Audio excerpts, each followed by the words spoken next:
You are listening to Cemetery Confessions, the world's #1 goth talk podcast.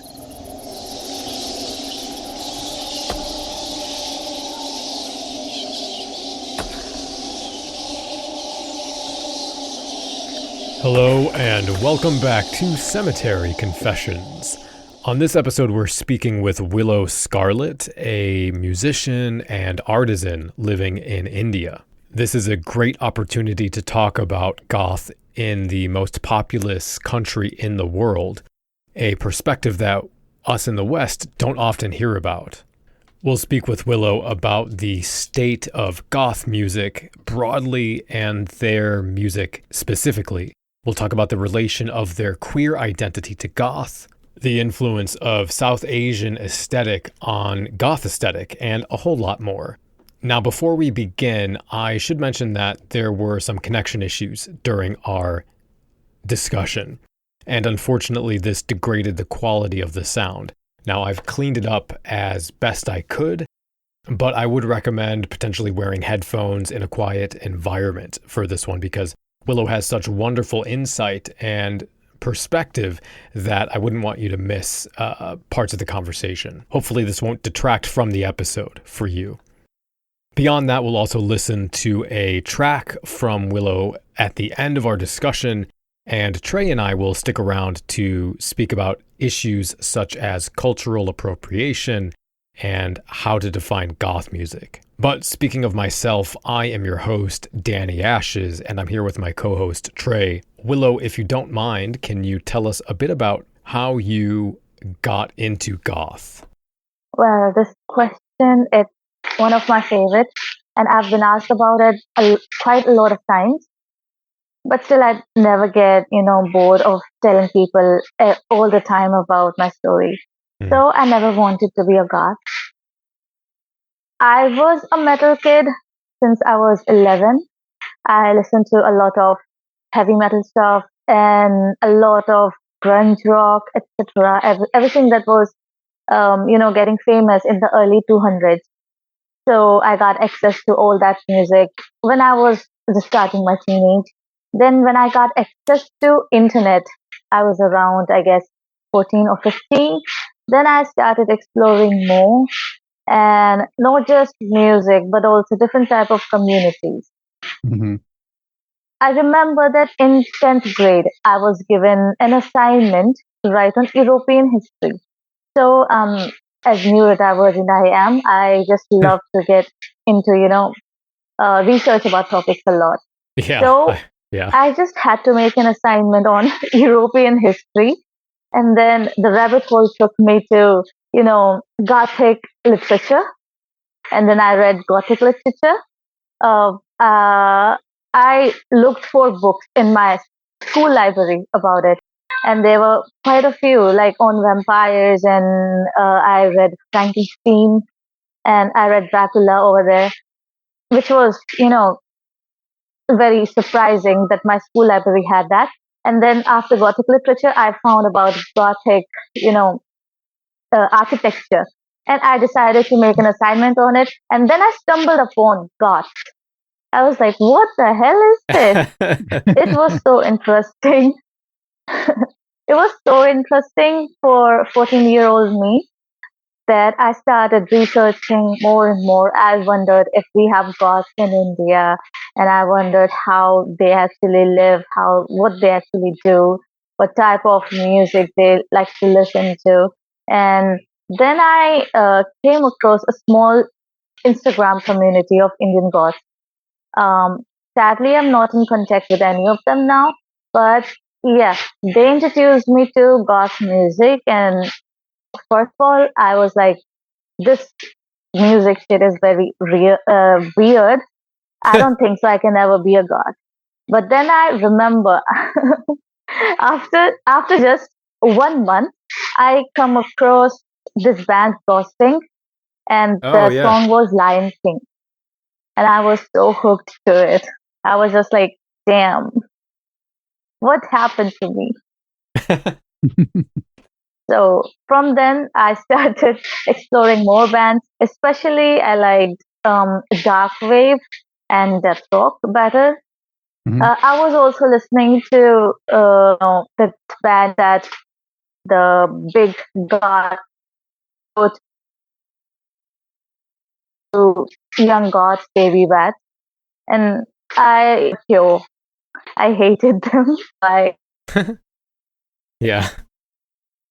so say that I didn't like most of the songs and artists that were very famous in the subculture, but I like the weirder stuff more. Right.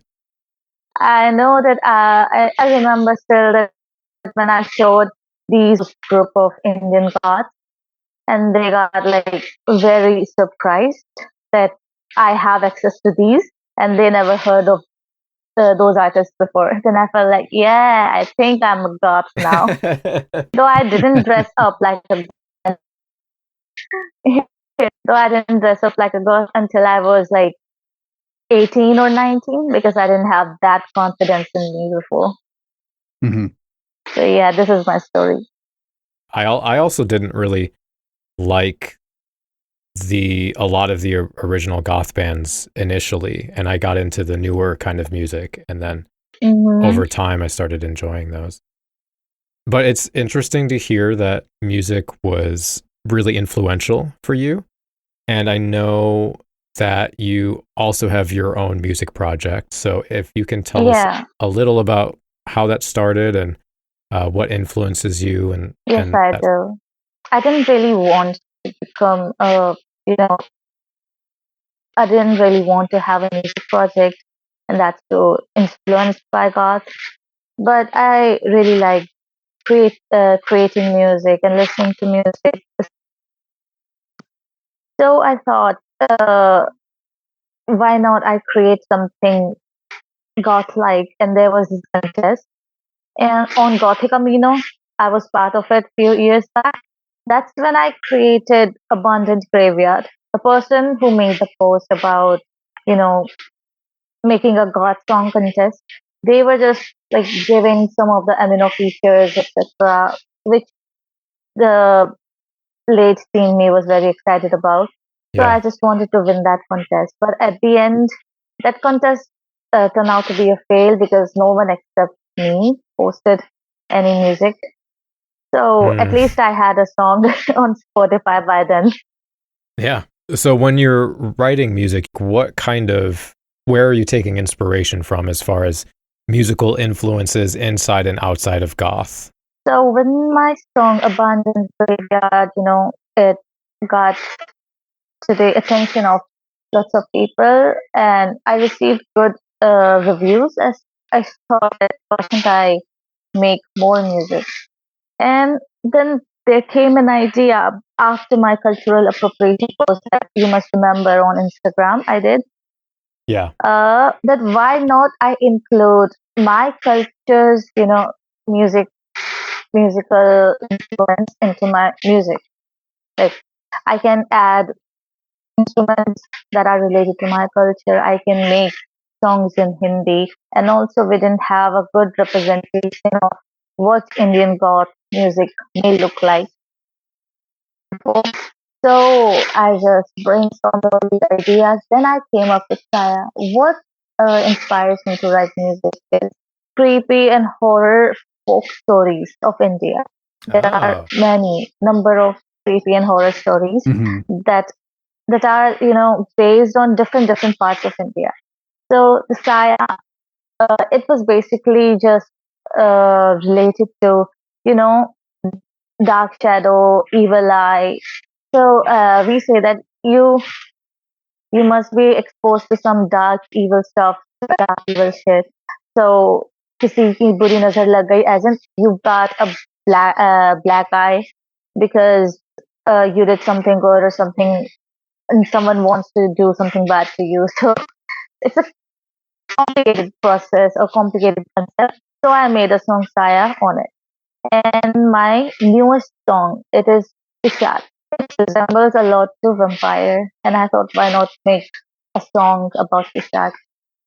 And Pishach is also the first song of my Viran era. Viran is basically a word that describes a land that has been abandoned and or that has nothing over it that can be productive, and it can never be used in a productive way. And it basically resembles creepy things. So on Viran land or the places that are Viran, we say that there are ghosts, there are witches, or there are monsters. So the first part of that era is right now Pishach, and I'm working on more songs. The second will be Diane. Diane is basically an Indian witch. So let's see how this that song goes. I love that because obviously, like you said at the beginning, a lot of influence in goth comes from Gothic literature that's European. But obviously, every community is going to have their own horror stories, their own dark stories that relate to their own cultural experience. And there's not a lot of that in goth music. That's why I think that it's very important for a lot of other cultures to influence goth subculture. Yeah, absolutely. Because we even when we spoke with someone from Mexico, he talked a lot about the regional authors and historical authors that have written really influential horror literature.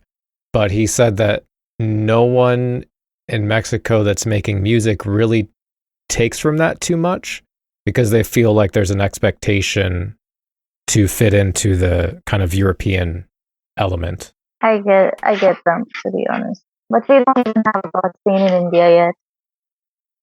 Yeah, I wanted to ask about that actually because, of course, everyone would be interested in, are there goths? Are there like meetings or concerts or anything like that available?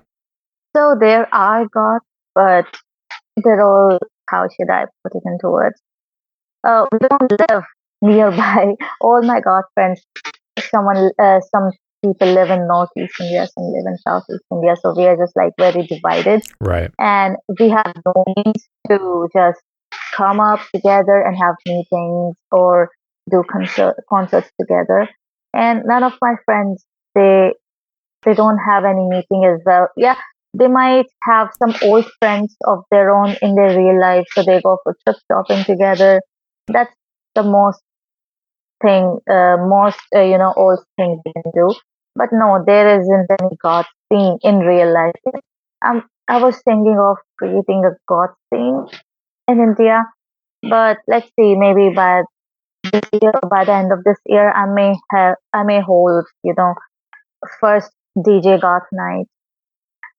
That would be But amazing. I did have, yeah, but I did have few gothic fashion shows in India, like the first gothic fashion show. Yeah, I held it, and it was like properly picked up from goth culture and not just dressing all horrific or dark and stuff that a lot of designers have been doing in India before.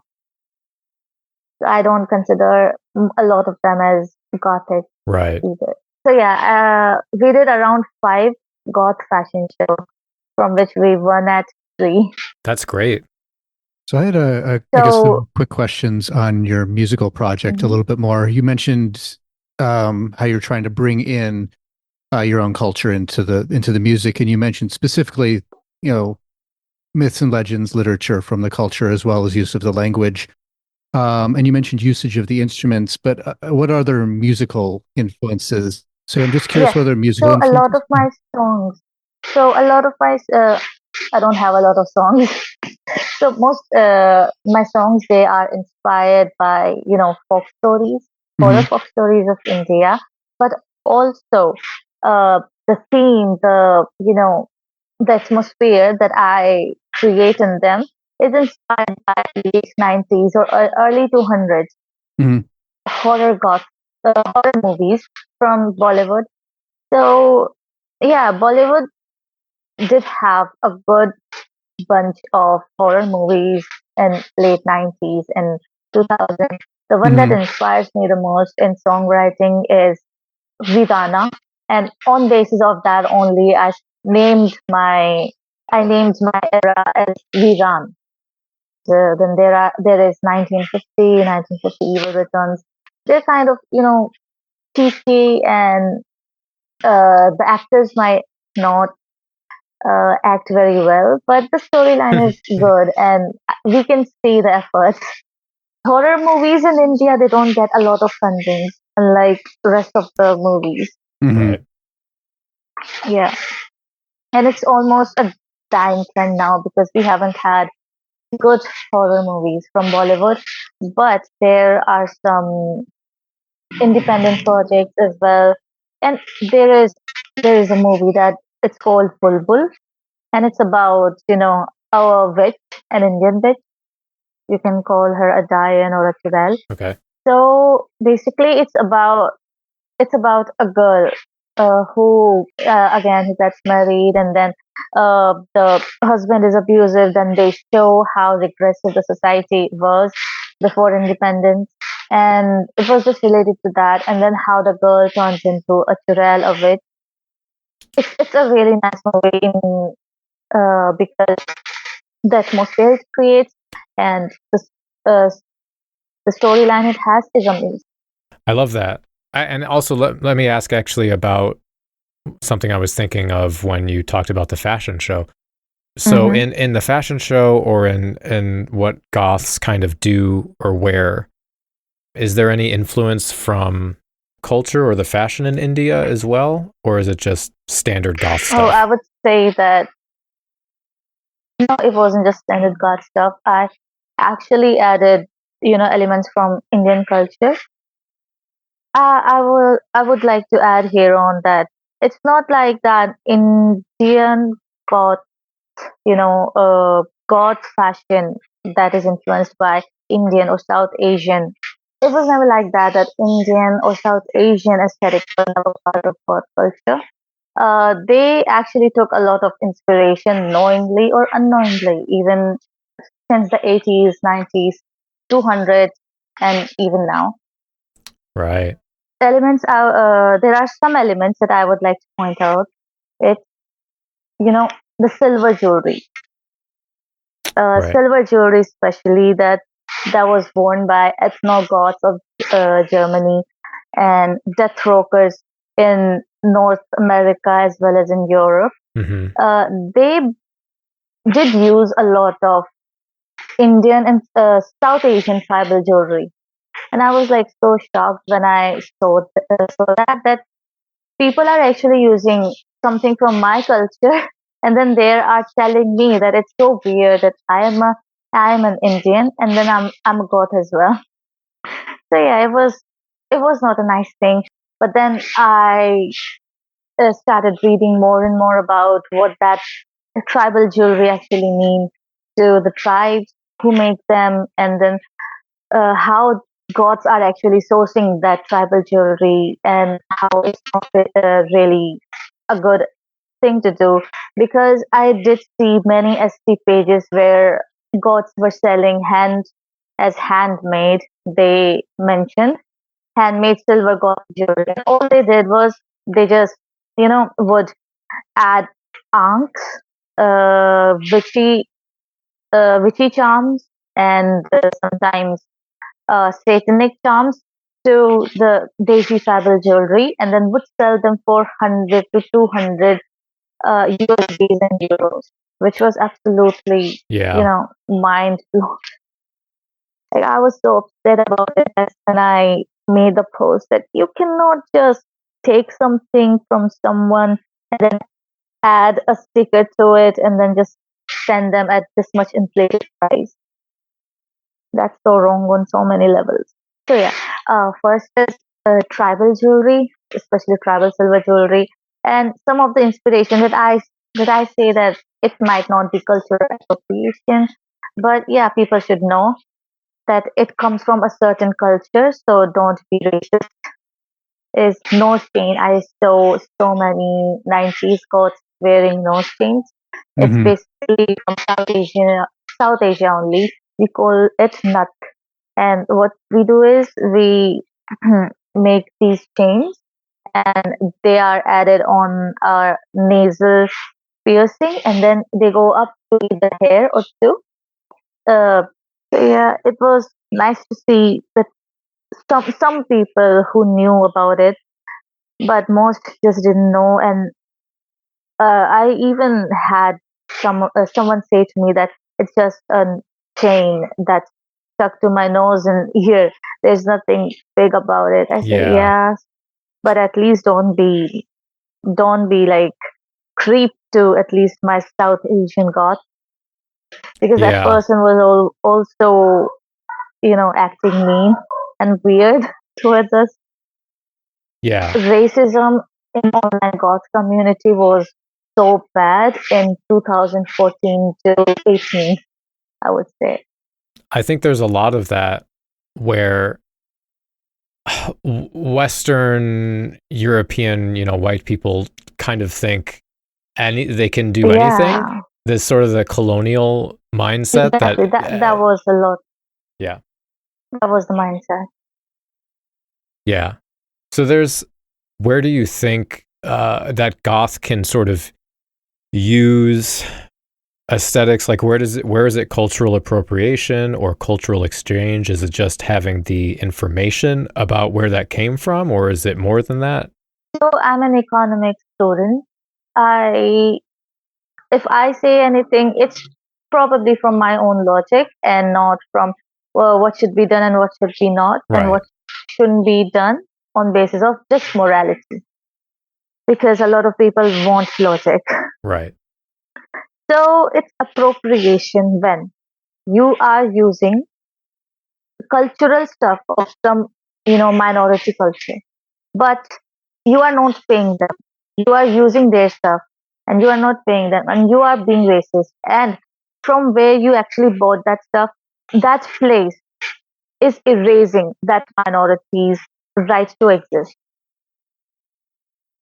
Right. In simple words, I would say, like wearing jewelry may be cultural appropriation in terms of tribal jewelry, because what capitalist firms do, especially in West, they copy the designs of our tribes. Yeah. If they copy the design of our tribes, that just, uh, what they're doing is they're snatching away the market from them. These tribal people, when they enter the markets, they cannot just sell their handmade jewelry. On the other hand, the people who stole the jewelry, they're just they're producing it as fast fashion, and that's why people are Yeah. wearing it more. And they're adding European stuff to it, so people feel familiar, Yeah. you know. Yeah. Yeah. But something that's handmade is totally foreign to them, and also because it was handmade, so their prices may not be as low as the fast fashion jewelry. So that's appropriation then. Yeah, Right. Yeah, it is. What makes it hard from our standpoint over here on the US side is, when we're shopping for especially specialized articles of clothing, art, jewelry, whatever, and we look online, and even if we want to do the right thing and give money to the native populace that is handcrafting it, we go to places like Etsy or stores that claim to be handcrafted, and you can look at it, you can see the models who are wearing it. Maybe, they look like they're part of the correct culture. Everything says it's handcrafted with love and made in some area. But then if you actually dig a little bit, you see it's also sold on like Alibaba and other major fast fashion, Temu and Shein. It's all the same pictures, and all of a sudden you discover that it isn't handcrafted, no matter what the webpage says. But we have to do a lot of research from our standpoint to even figure that out. So it's very hard from America to know that we're getting something handcrafted by actual representatives of that culture when we're shopping online. Yeah, that's a big problem also, because a lot of these artists who have who sell on Etsy, they're just drop shipping these days. Mm-hmm. They aren't even creating their own stuff. So I would suggest that look for those particular websites where you may find the artisans or the artists actually selling their work, and that you may that you can do by reading articles. Like if I wanna buy a particular stuff from a particular tribe, I just go to Google, I type article that what are the top five types of tribal jewelry in India, and what are and their brands that are actually making them. Articles actually have real knowledge and right information. Yeah. I know when I don't know, 20 years ago, when I started getting into goth, a lot of what I would buy, well, there was stuff from like Hot Topic or whatever, but a lot of what I would buy would be from people that were either in the local scene or just somebody who, it was like one or two people that were making something and then selling it. So you knew where your money was going. You knew it was kind of going back into the goth scene. Or you would go to a thrift store or something. Or maybe you had a friend who was getting rid of some of their clothes and you would buy something from them. But like you mentioned, there's the fast fashion is a big problem. We have these sort of middle-sized companies that sell a lot of goth clothing. And I know you design and create jewelry as well. So I wondered how you feel about those other companies. And if there's a place for that, or people should, I think people should focus on local artists and single creators. But so India doesn't have goth specific market yet, but I do buy a lot of tribal jewelry in my town. There's yearly or quarterly, market where tribal people, they come and then they sell their own handmade jewelry, which I love. The best thing about my town. I get some of my jewelry from there, and then I make my own jewelry, especially the stuff that's not at all available in India, like spike bracelets or chokers and anything with chains. I source a lot of leather and chains from local markets only, and for spikes, etc., I just contact manufacturers who manufacture these spikes for pet shops, etc. So you gotta just do something if you're really into that stuff. I remember few Indian gods around in 2018. They actually used to buy dog collars. Yep. As to look more goth and funk. And people used to make fun of them, and I was like, damn, this shouldn't be happening to us. So I started making chokers. I did the exact same thing in high school. I would go to the pet store and try and find the most, the weirdest looking dog collar I could find, and then just wear that. Since we're kind of talking about cultural appropriation and the use of symbols from other communities and indigenous populations, what has your experience been with bigotry or the expectation of whiteness in the goth scene? Because I know you've talked a little about that. So I just see that people, they want to raise their voice, but then they don't want to, leave their bad habits behind.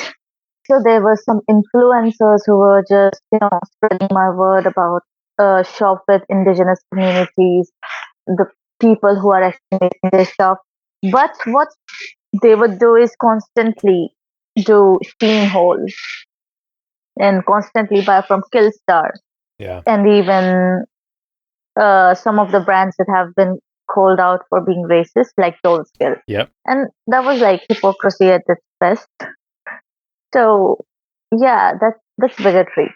You are just using our words to grow your own followers, because whenever they post something about supporting minorities into God, supporting queer people, supporting POC into God subculture, they get a lot of praise. While we get shadow banned. Yeah. Which is weird. So yeah, and now I just try not to get too much affected by it. I'm learning to grow up myself too, and not to hold a lot of negative, pessimistic energy about anyone. I just try to either educate them, and if I cannot educate them, I just leave, and I do not have any communication again. I definitely agree with Willow's approach to it. You try to inform people, but if clearly they're not going to listen to you, you said your part, you made your point, just disengage at that point, because there's no sense in making yourself suffer to try to convince someone who's not hearing you anyways.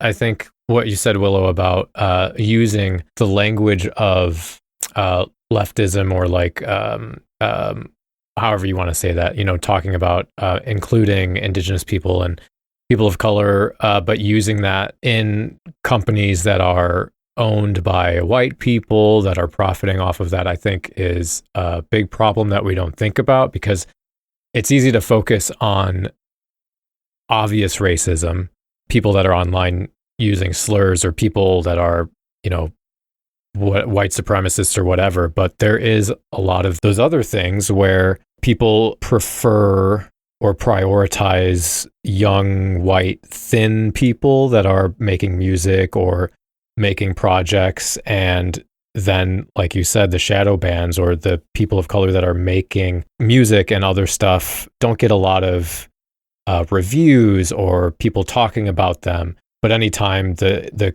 question of, is goth for white people only or whatever comes up, then everybody's like, oh, well, there's this band and this creator.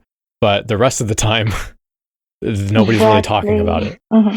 Like right now, it's Black History Month, and I have seen a lot of goths, mention the same 5 or 6 artists that were there in goth scene in 1980s and 1990s.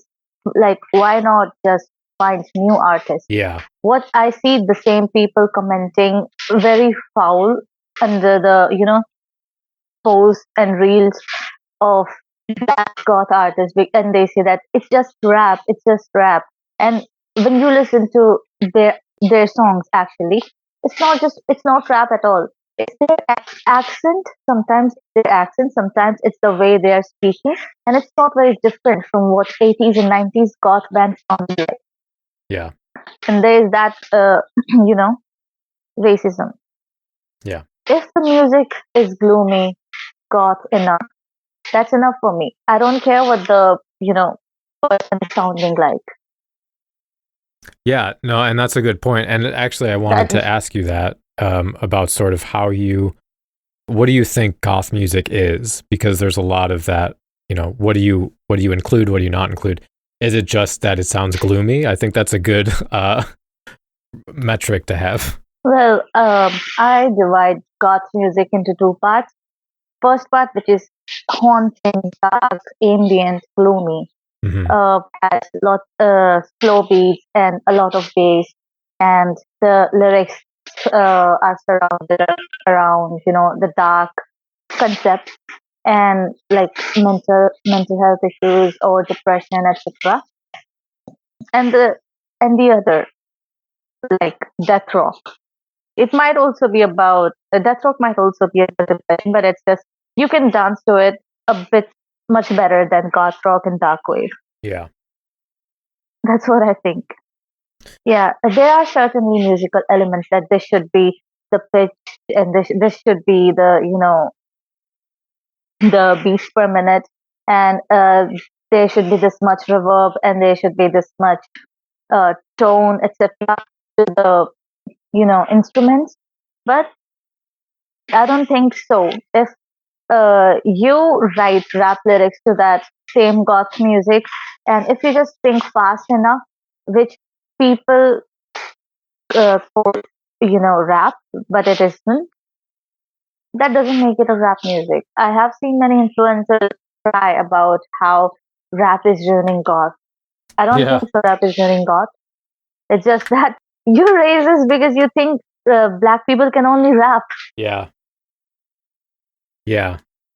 I hate that, because I only ever see people talk about how like you said, rap is it's not, it can't be goth, and you can't take from that because it doesn't make any sense. But nobody says that about metal, like gothic metal or punk music or whatever, any other genre. It's always people complaining about rap.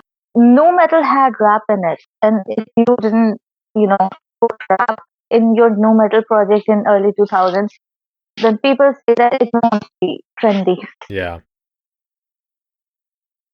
Rap was a big part of 90s as well, and I know a lot of punk bands. They sound like repetitive too. Like we should experiment with music a lot. We should experiment. If we don't experiment, we will not grow as a person. Absolutely. If we keep producing the same rip-offs of 80s and 90s goth musicians, we're just gonna be a copy-paste subculture. Yeah, I completely agree. I've stated that many times on this very podcast that I really love fusions of different genres and sounds being invoked in different ways and different means. And I think, if you become too specific about what you define as goth, then you're just going to make the same song all the time. Because you can be so specific that it's just this one song is the only thing that can be goth. But if you talk in generalities, you talk in things like it's got this spooky atmosphere, it's got this dark thematic sense, then there's a lot more room to be creative, a lot more room to expand the sonic palette of the subculture, and that's how things stay relevant, stay real with the times. It can move along and allow it to grow with the subculture, and it also allows it to be more inclusive. It allows it to bring in influences from other cultures in a way that makes people of those cultures feel welcome within the subculture, rather than it just being a very niche 70s and 80s European thing exclusively. So yeah, I definitely want to see more inclusivity, a broader reach of influence coming into the subculture. If you feel comfortable sharing, and I know you've talked about this in the past, but what has your experience as a queer person been like in the goth scene? And has the goth scene influenced your queer identity in any way? Well, goth scene didn't influence me to become, queer. But yeah, it helped me accept it more. I love, I would say that I love Black people. They have been my main inspiration for activism, queer rights and minority rights activism, etc. And when I talk to them, I realize that how much internalized queerphobia I might have had in the past. Right. So they've helped me come out of it. And I just love Black goths in general because they always have something to teach you. That's all I'd say.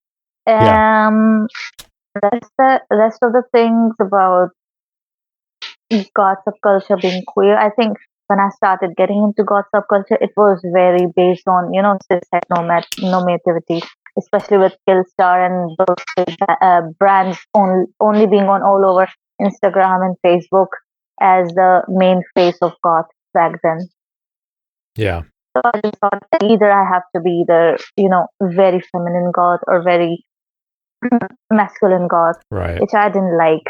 But then I came across a lot of minority goths and how they were expressing themselves, and I was like, hell yeah, I can do it as well.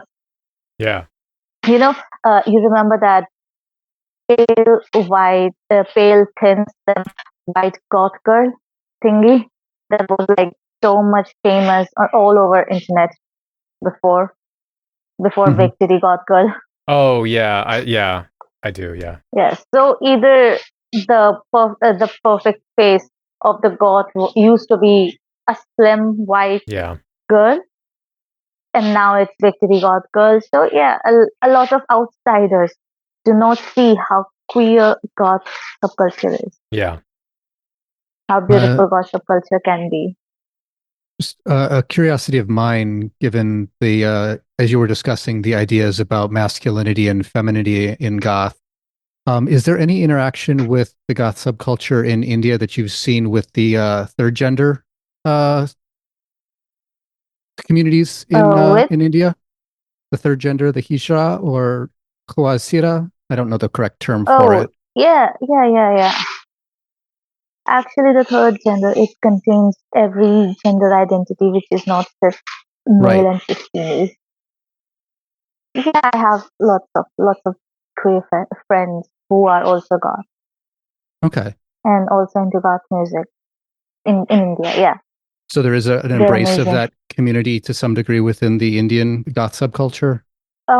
Actually, not every third gender person belongs to the community, and it's very hard to actually just uh, communicate with each community because they live by themselves.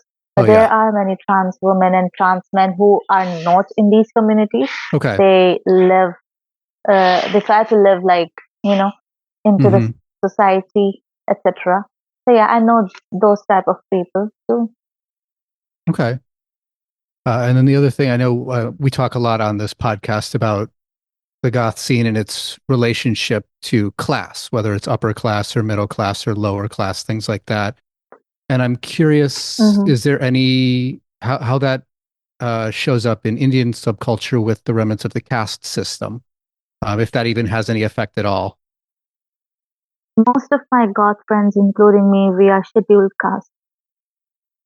But then there are trendy goth girls in India, which are from upper class as well as upper class. And for them, God is only just, aesthetic Hmm. and wearing dark makeup and stuff. So we don't actually include such people in our little community because we focus on music as well as all, uh, you know, everything from minority rights to civil rights to uh, fascism. In my own small circle of Indian gods, we don't have such people who are caste supremacists. We just kick them out if we find out there's anyone like that. Hmm. Because even I am a scheduled caste. How can I just be okay with bigotry? Yeah. During my research into the goth subculture through sociology, there was a big influence on the term consistent distinctiveness, which is the idea that regardless of where you are in the world, there is a thread, a sinew of familiarity in the goth scene, and that many of the aspects of the scene are the same across borders. Now, in my view, I think Mm-hmm. goth culture is fluid, historically situated in conversation with the environment and the interaction with other people, other organisms, and a whole web of interacting components. So I think goth culture and identity is different for everyone to some degree. So, from that perspective, I wanted to ask you this question, which can either be a fun question or an obnoxious question. But that is, for you, what is goth? God is just a part of my personality. I would say I am capable of doing a lot of things. Just not, and being God is just a part of it. To be honest. And I really cherish this part of me because being God has taught me a lot of things, including being in love with music and building a community as well as just letting my creativity out. I don't think so. I would have been so creative or let out my creativity enough if I wasn't a god, because when you're a god, you're just like different from everybody else. The music you listen to, the way you dress up, the way you think, and it certainly impacts every part of your life. So that just makes you, alone. So then if you are actually dressing up the part, then you have to just be strong-minded, especially in a country like India. When you become strong-minded, then uh, a lot of fears that you've had of related to yourself, to who you are, and to your creativity and the stuff. that you can actually achieve or not. A lot of fears relating to these, they just wipe away. At least that's the case in mine. So being goth has made me liberated creatively. I would say that. That's really beautiful. Yeah. I love that and relate to that. I kind of want to dig more into the musical inspirations, especially when it comes to the Indian side of the musical culture that has influenced you, especially in your own project. Because I know I listened to your tracks on Bandcamp. Yeah. Okay. And it was, most of the influence I heard was from the goth subculture, death rock and dark wave and the like. I did definitely hear some instruments. I think I heard tempura in there somewhere, maybe a little bit of sitar. I didn't hear any tabla, but my knowledge of Indian music is pretty limited, and really most of my education in it has been about Indian classical and Carnatic music. And I have Oh heard some wow. bits of Bollywood and things like that. I like the music of A.R. Rahman. And of course, I've heard Yeah, A.R. his Rahman is stuff. my favorite too. Yeah. I really enjoyed his soundtrack to the Deepa Mehta trilogy. I don't know if you've seen the Fire, Earth, and Water trilogy by Deepa I Mehta. have. Um, I have. yeah, so I really that was my introduction to A.R. Rahman. So that's been most of my understanding, and I'd be really curious what, coming from your perspective from within India, what are some Mm-hmm. things in Indian musical culture that you feel fit well with the Gothic aesthetic that you want to include in the music that you're creating? Well, I love listening to a lot of ghazals. Ghazals. So what ghazals are? They basically poetry music, Hmm. and they're basically Urdu. I Okay. love. I take a lot of inspiration from ghazals as well, and I do like listening to North Indian classical music. Okay. Uh, I was interested in learning sitar when I was a kid, and Hmm. even now, but they're extremely expensive, and it's very Yes. hard to find a guru, to find a right guru for you in regular Indian cities as well, even. So maybe in future I do learn to play sitar and tabla. Yeah. By then I'll just keep using the sitar MIDI I have installed in my laptop. Yeah, I was going to say there's a very rich sampling group of sampling libraries for all kinds of those instruments. Yeah, And of course, they don't sound the same because the playing technique isn't there and they're limited, but they at least can give you some of that feel and give you at least some of the sense of bringing in the like culture. imagine, like imagine how what was those Cruel World Fest you have in North America? Yeah. Mhm. Yeah, Yeah. Cruel just World. imagine some Indian goth guy with death rock band and just absolutely, you know, using a sitar and just absolutely shredding as death rock Indian guy in Cruel Fest. I mean, I would love to Yeah. see it, but yeah. I I mean, don't know. the closest thing that I've seen, and it was something I recommended several episodes ago, but the metal band Bloodywood was one that I really Oh, yeah. enjoyed, that I recommended. That Yeah, was getting a little bit of that, seeing someone in Indian music shredding, taking Indian style sounds and then bringing them over into sort of a metal idiom. yeah, it is like metalism, but I don't think so. Sitar shredding will actually sound metal. It would be hard because I think if you put a But yeah, sitar through the kind of distortion, it would become too noisy because of all the sympathetic strings. I think the it sound is too will. rich to begin with. Adding the distortion on it Yeah, wouldn't work very well. it would. Reverb works very great with sitar midis. Hmm. I use it all the time. And yeah, Bloody Wood, they're great. I've been listening to them since their first song came. Wonderful. I will have, Willow, I will have links to like Instagram and Spotify. Is there anything specifically you want to have people go check out of yours?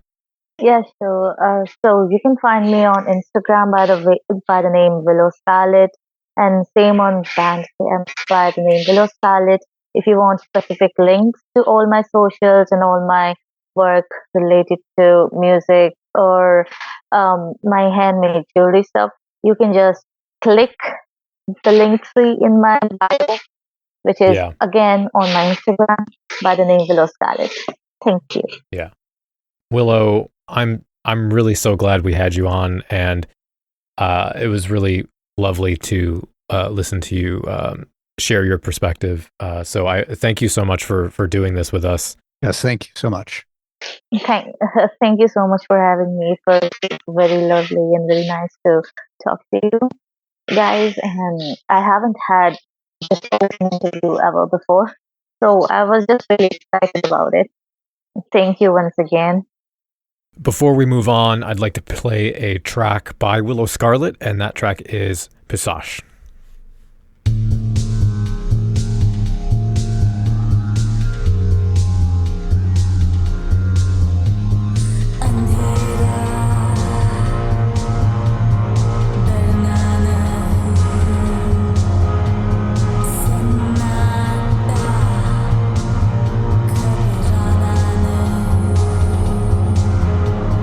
तुम्हारे रगों में स्मी के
So obviously we had some difficulties with the internet connection, and there's just a time delay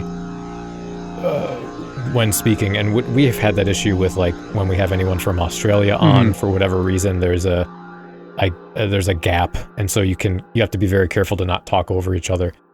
I didn't want to comment too much or sort of opine and monologue about anything because I was constantly afraid that the internet connection would drop, and I thought it was obviously more important to just hear Willow's perspective on anything than to sort of be like, yeah, I agree, and here's a bunch of other information, just because I was worried about the connection. Yeah, and that's good. It's unfortunate that, because sometimes those long opinings that both of us are prone to can inspire something in the guests as well.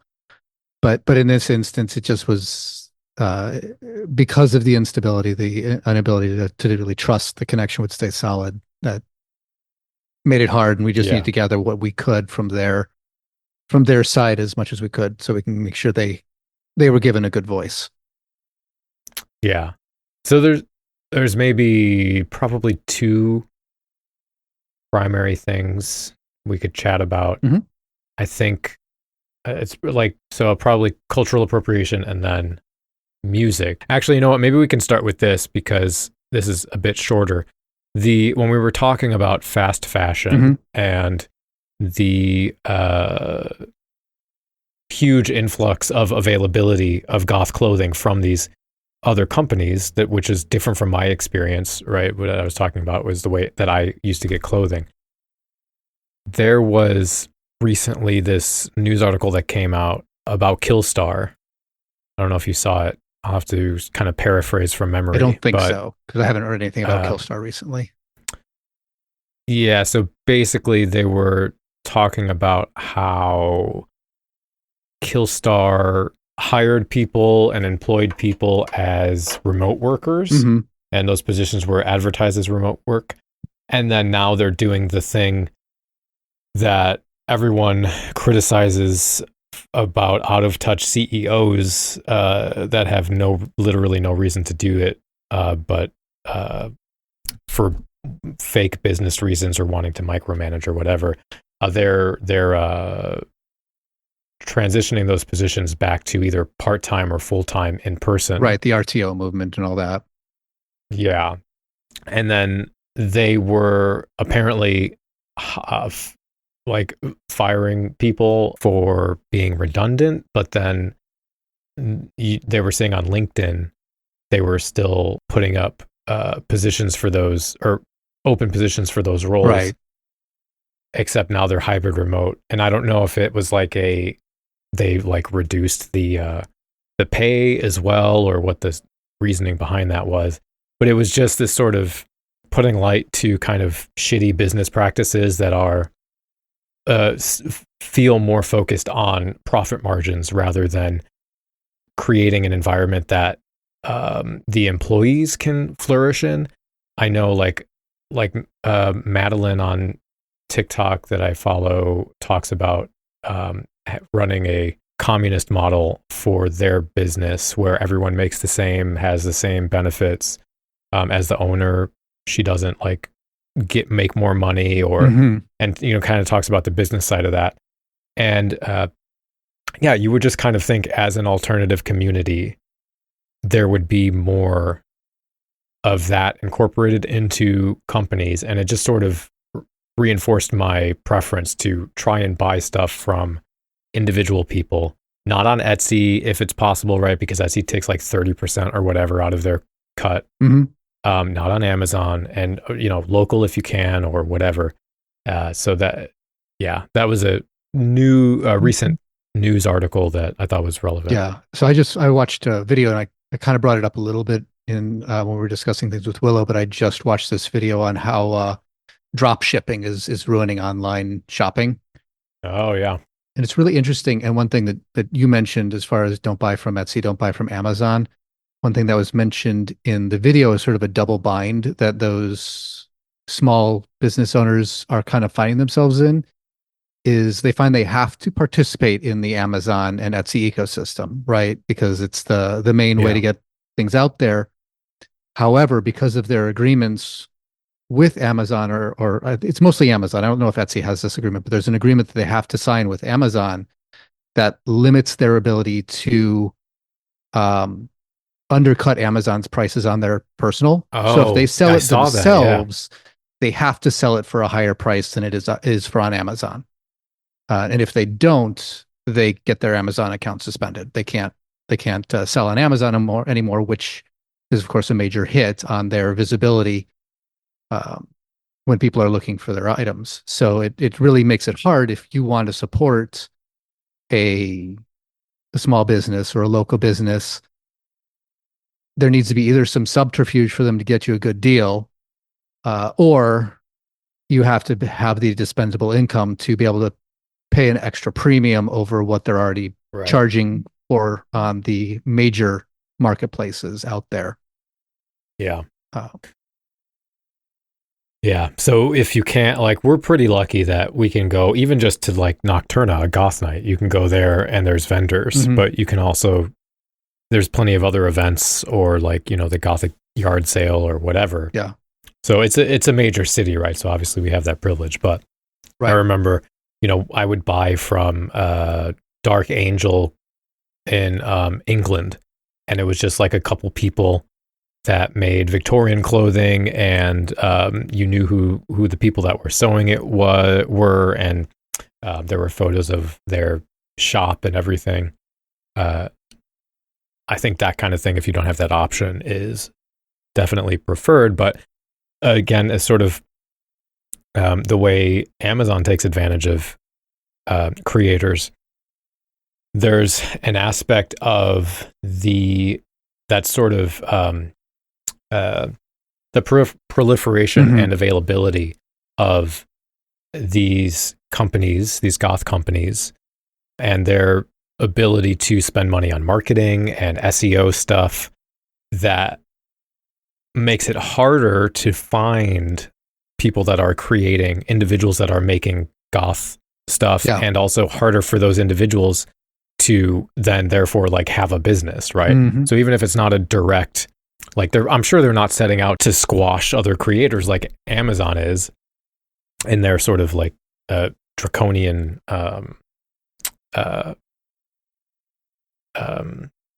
you know, whatever the word I have a migraine, so I'm having trouble. But it sort of in a way has that effect. They're basically anti-competitive practices. I really liked what Willow had to say. I think I don't have a ton to say, but there were a couple thoughts I had. Did you read their brief article? Which one was it? I did, yeah. Alt culture is not as original as we think. Yeah. Yeah, that was the one that I saw that they discussed the appropriative aspects. And I thought it was pretty well written. Yeah. Yeah. And they mentioned, just speaking to us, the obvious, like the clear-cut cases of appropriation where you're taking cultural iconography or symbols that are sacred or from like closed practices, so like white sage, smudging with white sage, or, you know, the other obvious example is Social Repose, who has that fake native headdress. Right. It's the stuff that you can't actually purchase from the people who make it or originate it because they don't sell it. It's not for sale. Right. So anything that you get from that has been appropriated, copied, and sold without their permission.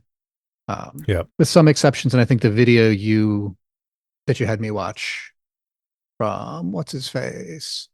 Nordic Animism. Yes, from Nordic Animism. Mentioned some potential exceptions to that, where someone may have gotten it legitimately by interacting with the culture. It wasn't something they purchased, but then if they wear it out in public, they could get called out for appropriation because their other appearance doesn't match with what one expects somebody who has this token, this item, the sacred item would appear. Yeah. But yes, in general, that's the obvious form of cultural appropriation. Those things you cannot get by purchasing. If you've purchased it, it's cultural appropriation because the legitimate people don't sell it. Yeah, and so Willow also talked about the kind of boldness or the privilege that white people have in sort of feeling like they can take whatever and use it wherever, which we kind of talked about with Emma on a past episode, the free floating signifiers thing, where the idea is that the signs and symbols don't have any content and we put content into them, so therefore they can be used wherever because the content, we make the content of what that symbol means. And the example was that we talked about was the use of swastika in punk, and the idea that punk empties it of its meaning and recontextualizes it, but clearly that's not accounting for like the cultural context and how that symbol's associated.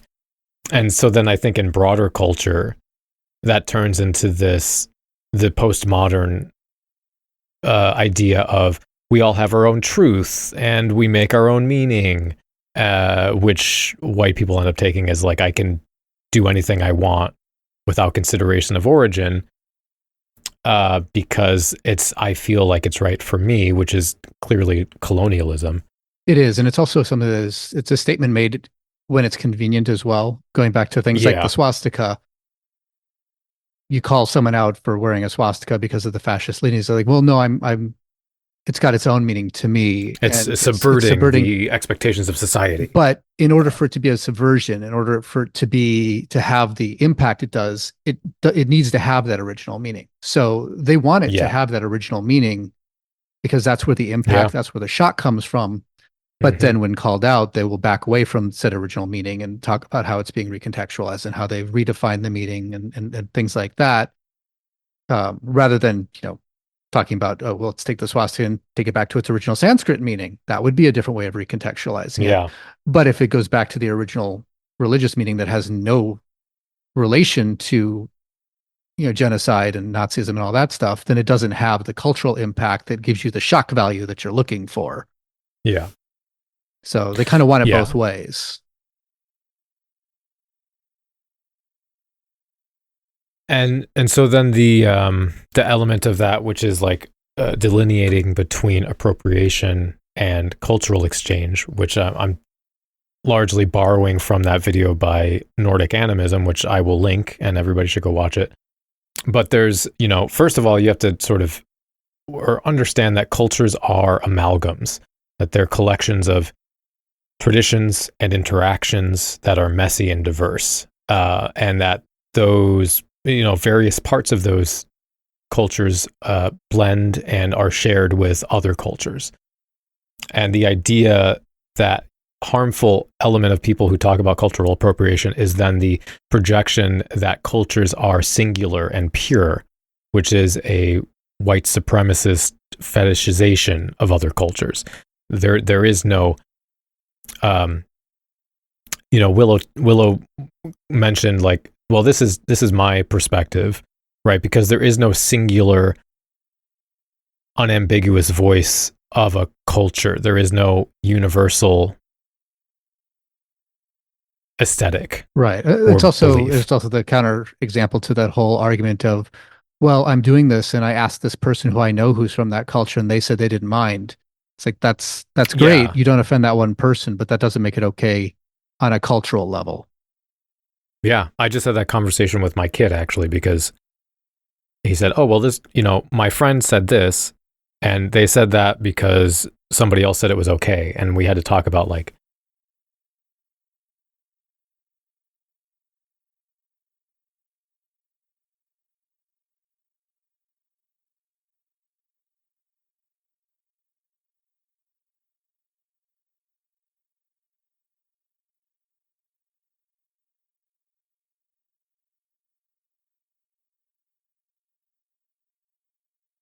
so, he talks about how culture is dynamic and transformational and relational, and that there are cultural practices that are meant to exist in relation to a specific context on the other side of that. And if what goes into cultural appropriation is if you as an outsider take that practice or symbol out of its context, out of the bounds of that culture. So the examples he gave were, well, the example he gave was the Maori tattoo. The one I thought of was the indigenous tribe in Alaska who is reclaiming this. There's a tattoo that goes from the bottom lip down to the chin. It's like a straight line. And so they're reclaiming that as a religious practice that was indigenous to that area. But that tattoo is used by like pagan Viking cosplayers or like people into that thing, even though that was never used by Vikings. But it's this sort of like imagined Viking aesthetic, which is completely kind of based on like TV shows and stuff, which has no real relation to actual Viking aesthetic. But then they just start grabbing like indigenous culture aesthetics that they think look cool, right? So that's sure a problem. That's an example.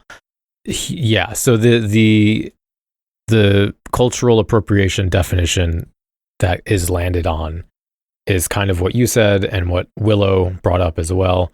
The idea that the originating group is deprived from benefiting from that symbol or practice, and people outside the culture are profiting from that. You know, when they were talking about the nose chains and that kind of thing, or that element is devalued or damaged in a meaningful way or undermined through colonialism. So it's, you know, I think it's one of those things it's easy to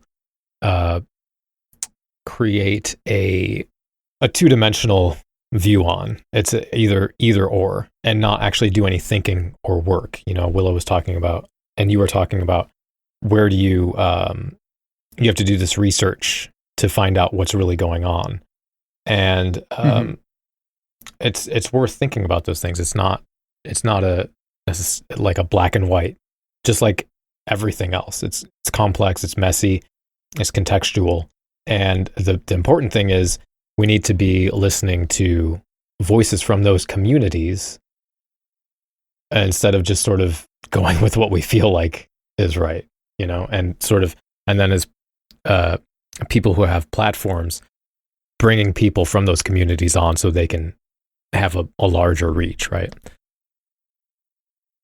Right. I mean, I guess the really hard part for the person who's trying to do good, who's trying to do the right thing, especially when we're talking about something like goth subculture, which is predominantly introduced within people who are young and don't necessarily have all the tools to know, you know, what is appropriation or that they're even appropriating.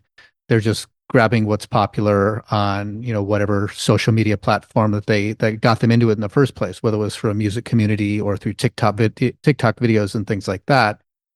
They may be cultural appropriating something on accident. They happen to watch a TikToker who had some sort of aesthetic thing. They were doing a style of dance, or they were wearing a style of clothing or jewelry that was appropriative, but all they know is it's this cool thing this TikToker was wearing or doing. And that TikToker may be the same person. They were copying somebody else, and they were copying somebody else, and so on and so forth. And it's several generations of people copying people before you get back to an originator.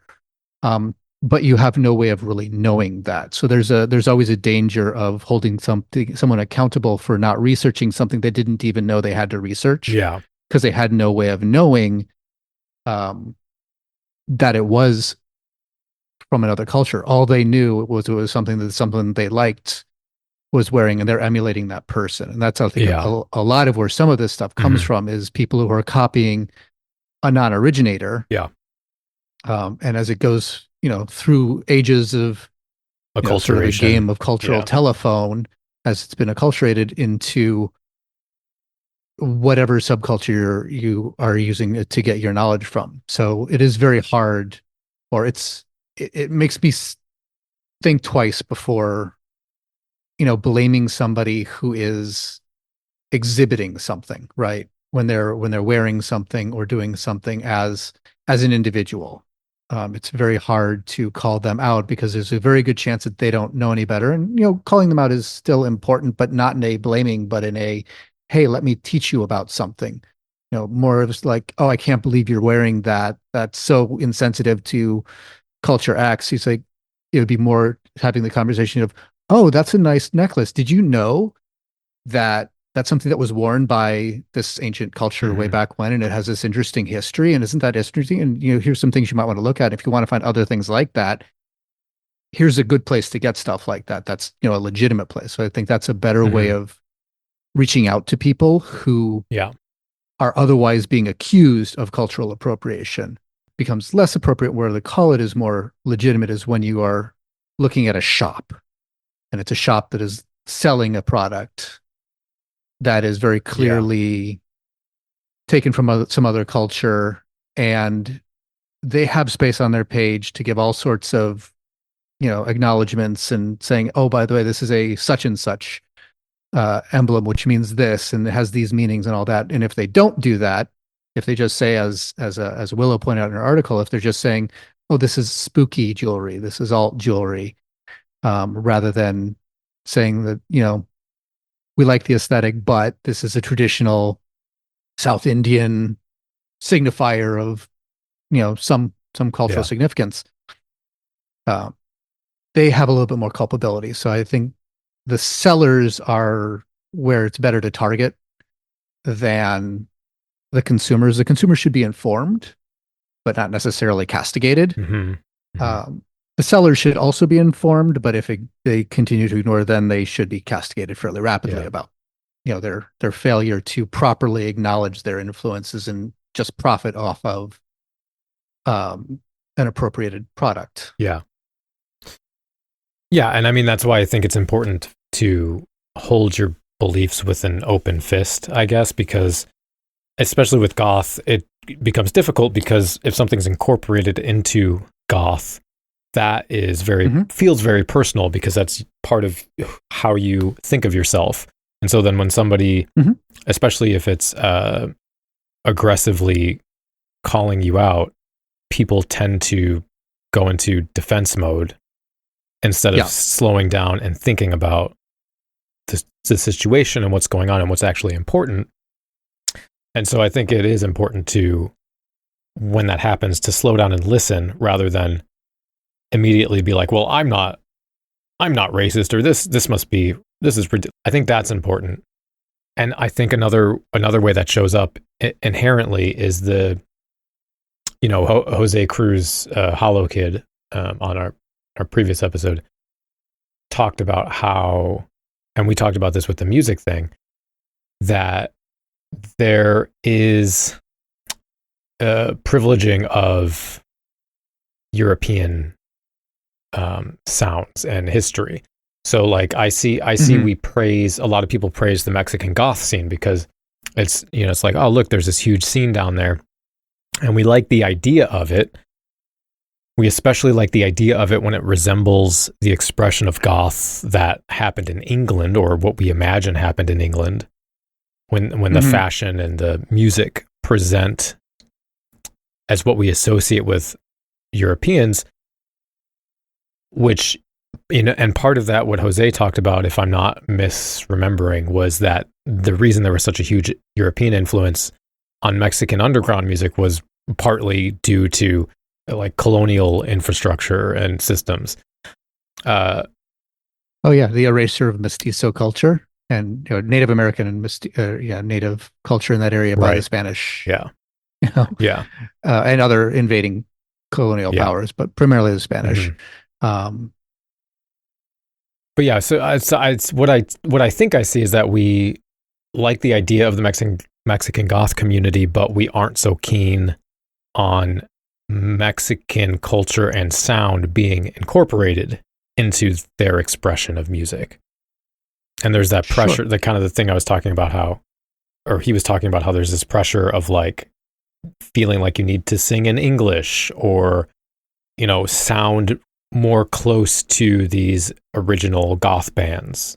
And I think, again, that's a thing that can hamper the creative fluidity of goth and goth music. Right. I mean, there was all the backlash around Cholo Goth as a thing. Yeah. And I have my issues with it being categorized under goth, but I think they're less associated with an idea that, oh, these things from Mexican culture can't be part of this European musical tradition, and more thematic. But I could also just be making excuses. And I think about that and I investigate that bias and my own opinion towards it in general. Yeah, my problem was more just with the guy who originated it, because, and I don't have all the information in my head right now, so I don't want to make accusations. Right. But there were articles and posts and things that came out claiming various nefarious or bigoted aspects of him. And obviously he's married to Kat, whatever the fuck her name is, Kat Von D, who is incredibly problematic. So yeah, but I mean, obviously the label isn't his. He doesn't own it. So I wouldn't take away the importance of that expression from someone who is Hispanic, living in America, and also goth, and wanting to find a blend of those two parts of their identity, right? Yeah. Okay, so music. I guess so. I had these 3 questions at the top that we didn't really get to, and I'm trying to think if I had any relevant commentary on these. So I think the only real thing we didn't address was question 1, which used to be your closing question. That was one of your favorite closing questions. Yeah, that was a tradition for a while. Yeah, for last year, for sure. Current state of goth music, and what's your opinion of it, positive and negative? Yeah, did you have thoughts on that? I'm hit and miss on how much new goth music I listen to. I try to listen to some, but I listen to new all music, so just the vast amount of new music I listen to. And again, I'm more interested in trying to find stuff that's new and different.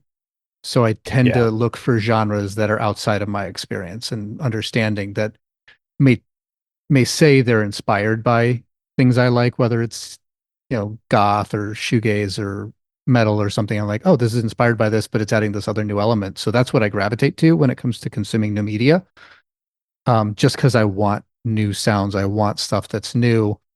And, my opinion historically of a lot of new music that sells itself as goth, that, wears it on its sleeve, is that it is fairly similar to previous goth music.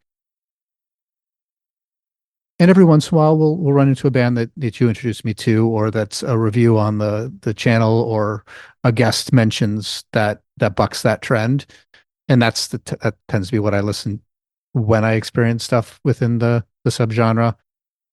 Whereas I tend to look, like Willow was saying, I look for music that doesn't use explicit terms of a genre label. If I'm looking for something that's goth, I'll look for stuff that is talking about it being dark or spooky or macabre, or, all those little signifiers that are used in many different genres to classify a specific kind of mood or atmosphere music evokes. And I'll gravitate more towards that than something that is calling out, hey, we're this genre, because I feel that tends to give me more variety and a more diverse understanding of the mood, which is really what I'm looking for, rather than I find when people advertise it as a specific genre, it tends to be a little bit rigid in their interpretation of it, and it becomes a little bit redundant with other bands that I, like I've said on many reviews, sounds just like Sisters. I'd rather just listen to Sisters. Sort of. I kind of disagree, because I do like I've been hearing a lot of Joy Division clones, and I think that there's a place for that, because I enjoy Joy Division, and so hearing a band do that sound but with their own lyrics and whatever is enjoyable. I like it. Yeah. But goth music can't just be that. We have to move beyond a very narrow scope of influence. Right. That was a product of a specific time and place, because there are so many other cultural touchstones that can be incorporated. We were talking about the literature thing, right? There's so much more. There's with goth rock, there's bands like Black Angel, or can I think of another one? maybe, but Black Angel is a good example because they are emulating the sound of the Sisters, trying to capture that sound. That, you know. Oh, sorry, Sarah's yelling at the cat. I was like, "What is happening?" I believe you also heard it in the background. Yeah. There's Bruce Lord from We Have a Technical sent me the band 13 Thorns, and it's a goth rock band, but they play with the formula by adding influences from various genres of metal, a little bit of synth pop. I heard stuff from like Golden Apes, like a similar sound to that incorporated.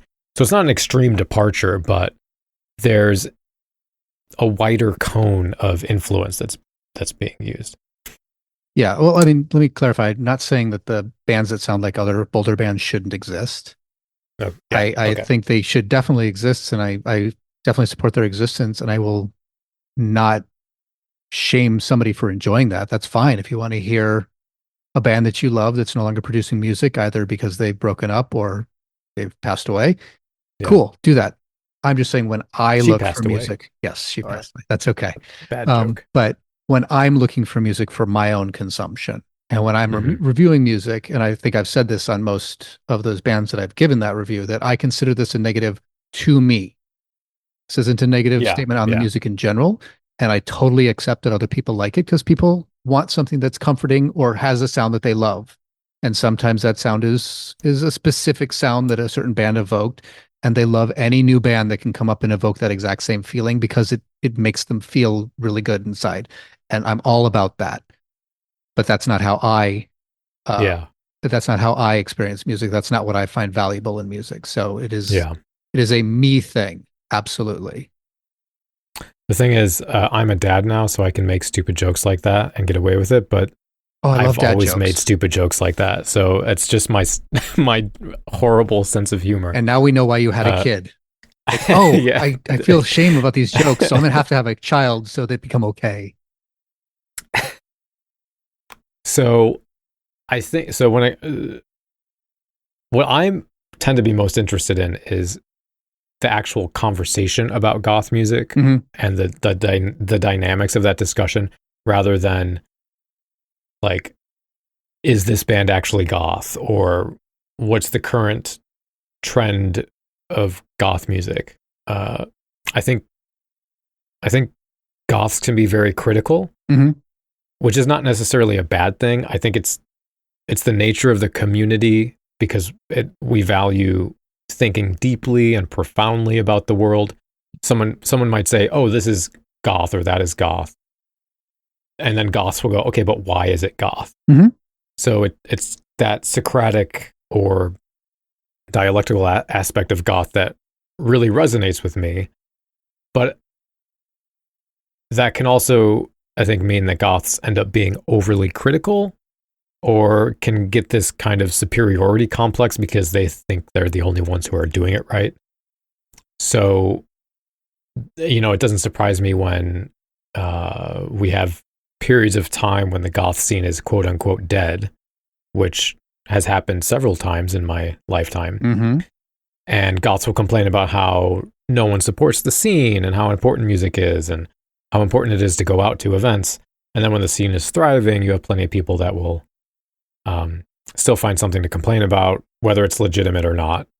Like there's not enough death rock, or there's too many posers, or the DJ plays too much new music, or too much old music, or too much industrial music, or whatever.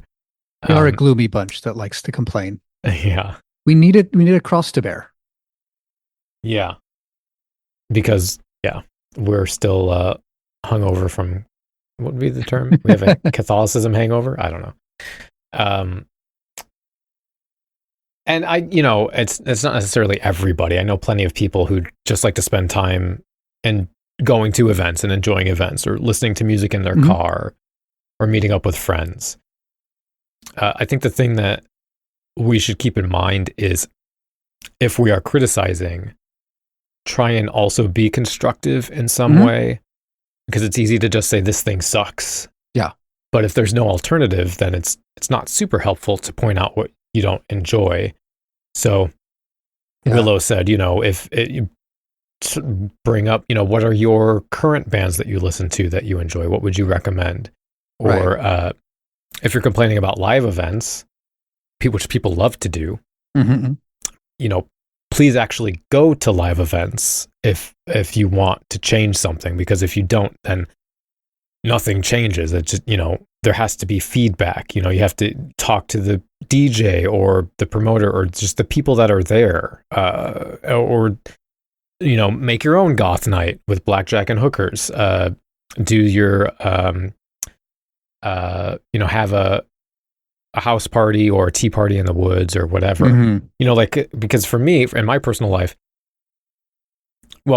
so I have run events of various sizes or meetups of various sizes, but I probably in the last 6 months or so, my ability to go out to events has been disappeared. Yeah. So I don't think it's my place to really comment on what's right or wrong with the local scene, at least, because I'm not active in it right now. Sure. So, and I think, again, it's because of that constructive part, right? Like if you think there's a problem with sexism or racism or something, for example, if you talk to other people about it at the event, then maybe a solution emerges, through the group dynamic. I know there have been conversations like that I've had with people at events and things. So, yeah, I don't think there's a problem with talking about the scene or what it means to be part of it. I think, like I said, it's part of the DNA of the goth scene. I just think we love the community, we love the music, so pairing that with that thinking about things with action, which is the more difficult part to get out of us, is important whenever possible. Yeah. Is it Gallows Eve? Is that the 13 Thorns album? All right, I pulled that up. I'm going to definitely check it out because it sounds interesting.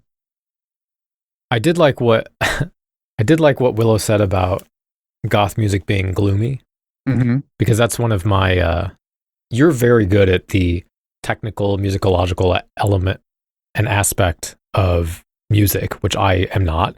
So I like to come at it from the angle of like, I know how goth music makes me feel, and subjectively in my life, contextually in my life experience, I don't think there's a static set of rules anyway.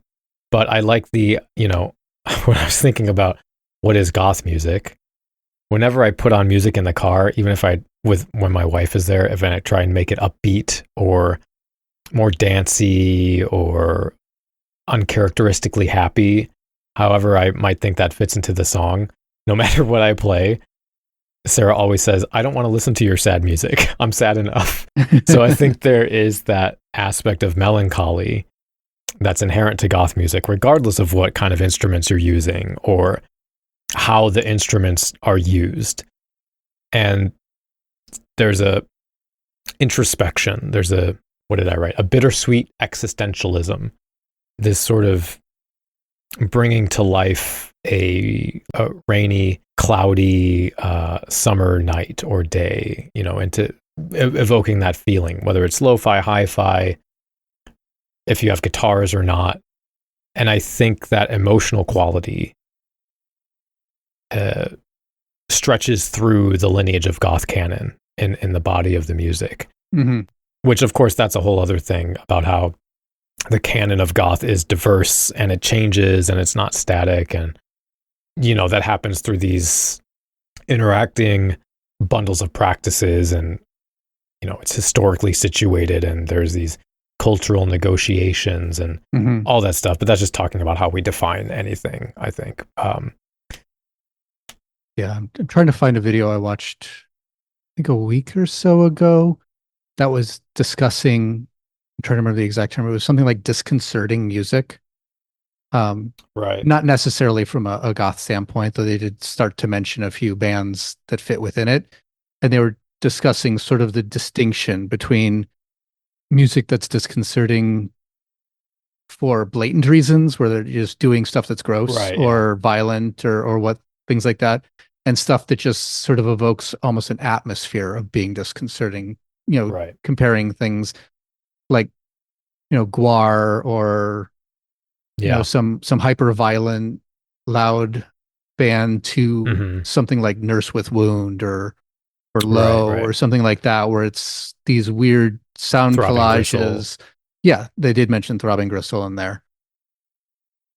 And what is it that makes something disconcerting, and what is it versus something that's just, I don't know. I'm trying to find yeah, I'll probably post it in our chat, but once I find it. But it was an interesting video. Yeah. Yeah. And I mean, of course, that I think that's all fluid and It is. broad. It's very subjective. It's going to Yeah. change from person to person. Yeah. Yeah. I think that's all I really had to talk about. Those are all my thoughts and comments, at least that I can think of right now. Oh, here it is. Unnerving music to dissociate. Okay. And it was from the same channel. I think I got to the channel because at one point they had on my recommendation page, they had the video, What the Hell was Agrotech? As sort of a retrospective. Oh, yeah. That was a video that a lot of people commented on being shit in industrial forums that I saw. I mean, it wasn't, the Agrotech video wasn't great. But I looked at some of their other videos, and they aren't, I'm not going to say this YouTuber is particularly eye-opening or revelatory, but I thought they had some interesting things to say on the unnerving music video. Right. But yeah, I thought the Agrotech one was I mean, I'm not a fan of Agrotech, and clearly neither were they, so it wasn't anything that offended me. I think people mostly took issue with their summation of the history of industrial music and what they chose to include or not include. Oh yeah, the history of industrial music was incredibly problematic. It started at the right place, but it was not a great history of industrial music. But yeah, they had some similar complaints, or they mentioned some of the things that I don't like about Agrotech, and I was never a fan of Agrotech. But I did not, I wasn't offended by its existence, especially except when it was the only thing being played. That was the only time I complained about it, is when it was sort of just taking over the scene so completely that I wasn't getting anything that I wanted to hear on a 5-hour-long club night. It was a little bit frustrating. But luckily, it was only a year or two when that was just sort of the dominating factor before things went back into having more variety again. Yeah, it was all like Manufactura and Terror Fact and all those kinds of bands. And there were definitely some of those bands that I did end up enjoying here and there, but it was the exception rather than the rule. Yeah. Noisufex, I remember having a few really popular songs. Mm-hmm. Well, before we go, I had a couple thoughts I wanted to add. The first of which is just that one of the goals of Cemetery Confessions has always been to create and support the community. So when a project comes to my attention that I think listeners of this show would appreciate, I try to make an effort to share that with you. So there are a couple podcasts I've run into recently that would be right in line with our audience. So the first one is called Open Graves. It's actually been around for almost like a couple years, I believe, but it's new to me. And it's a goth talk podcast hosted by Vesta and Heather. And they share their experiences as goths in California, while also featuring a wide range of guest interviews with musicians, academics, other goths. Another show I ran into that is brand new is called Tales from the Gatekeeper. Essentially, the premise of the show is a short-form podcast for baby bats. So each episode focuses on a specific subject, like trying to elucidate goth clothing or goth music, that kind of thing. It's very well edited and it's bite-sized and enjoyable. So that's another recommendation from me. And it's wonderful to see how goth continues to flourish despite, some of our dissections of various aspects of goth on this episode. I continue to see probably, hundreds of baby bats posting on TikTok, for example. There's been plenty of, maybe not baby bats, but goths that have been in the scene for around 5 years, posting content on YouTube, being included in interviews, showing up at live events as well. Every time I go, there's a healthy portion of the community there that are under, say, 30, which wasn't the case 8 years ago, for example. And they're just kind of popping up all over the place. And so it's exciting for me both to kind of remember the mystery and the enchantment, the excitement, the passion that I had when I was at that point of my life. And also to see how the traditions of goth carry on in the thoughts and actions of those goths, and to see how they change as well, partially through the lens of the types of technology that we rely on today. And of course, we're also lucky to have many fantastic print magazines in circulation right now, which again, not that long ago, didn't exist. It was the 2000s and the 90s where we relied on print magazines. And so it's nice to have the availability of physical information on the goth scene. And speaking of physical content, there's been lots of books that have been published to varying degrees of criticism, but they're out there. People are talking about it. People are thinking about it. People are enjoying the scene. Before I tease you with what our next episode will be, I wanted to mention our Patreon over at patreon.com/cemeteryconfessions. The support on Patreon is vital to the continuation of this show. If that were to evaporate, if that support system were to collapse, so too very likely would this podcast. So I am so deeply grateful to everyone who continues to and recently has jumped on the Patreon page. If you join Patreon, you can get access to a few different things. Recently, I reached out to our Patreon members because I was looking for guests for a future episode. So Patreon members had the opportunity to join us on the podcast. But you also get access to things like Discord, back catalog of exclusive videos and podcasts, along with access to merchandise depending on the level you join at, and other things. So maybe take a look. You can join at just $1. That gets you access to Discord. And that $1 is not meaningless.